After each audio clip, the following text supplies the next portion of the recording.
My experience of working with states is that what we want to do as we continue to develop, and this is part of what I think you're talking about, Lee, with just the witness state in general, is that we can see our states arise.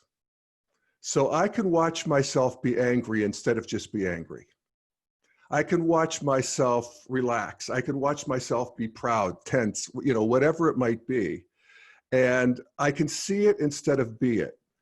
And that's, as you were talking about meditation, in a way, that's what we're doing. Meditation is the calisthenics of this. It's where we just sit there and watch what's happening instead of be identified with it. And in doing so, we become more mindful and precise about what's happening and the texture of this feeling and the texture of this breath and all of the wonderful things, all the ways we can tease apart the moment, and just get more precision awareness of it. And also just then a allowance of the one moment to flow into the next. And to realize that that flow is happening under its own power. We think when we're identified with our feelings that we're responsible for them, we have to change them, and I don't want to feel afraid. And so now I've got to, not only feel afraid, but I've also got to clench against it. And in watching this, we see that there's probably an intelligence, probably a loving intelligence, if we really want to, surrender to it, that is living us. And that we can, I think as we develop, when I think about, what do I want to do with states, is I want to let them flow. I want to have less friction with my states so that I can actually, if I'm feeling afraid, feel really afraid, and let it manifest and, what do they say? Arise, manifest, and pass away, which is what everything does. And I love how you're, using the 4 quadrants to, identify states in all quadrants. And I always loved Namala, you and I would sit with Ken and he would talk about this, Ken Wilber, and talk about weather being a state in the lower right quadrant. So I love that because I can relate to that in that weather, I have all kinds of preferences about the weather. I want it to be nice. I don't want it to not be nice. So, but the weather's the weather. It comes, it blows through. There's nothing I did to make it happen. There's nothing I can do to make it not happen. I can protect myself. I can go indoors. I can put on a coat. I can do whatever I need to do. But the weather's doing its thing. And there's something that is akin to that in the interior. The weather just blows through Jeff. I don't know why. I don't know where it comes from. I don't know, but I can control it to some degree.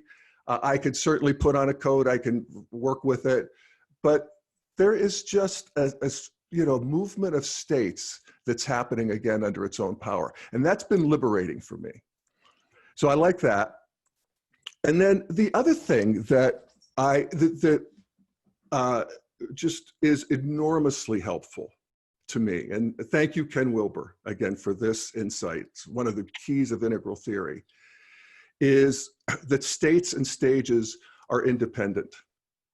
And we can see that when we talk about like this, the big states, the bigger states at least that you were talking about, Lee, with the physical, the subtle being the energy, the states of energy, the causal, sort of where it starts getting into, getting fuzzy, and then non-dual where it's all interpenetrated with everything. That there is that all stages of development experience those states. So if we're talking about tribal, traditional, modern, postmodern, all of those stages have this state of ecstasy, for instance. the state of it's a state of causal awareness where you realize, oh my God, the big pattern, the big, wow, the big unity even. And that at every stage that is interpreted differently. And that really helped me, because I always wondered, if we're really developing, why were there such smart people back 4,000 years ago and 2,000 years ago, and this arising of brilliance and these spiritual truths that are as true now as they ever were. And this explains that there's really two things happening. So that if I'm having a religious experience at traditional, I may feel that I was visited by Mother Mary. And if I have a religious experience at secular or modern, where religion isn't really not allowed anymore, I have the awe of the cosmos, and all of the things that science has shown me. It's like, awesome. And I can have an experience of that. And I can also have that kind of a unity experience, sometimes taking drugs, sometimes after a big experience like the birth of a child.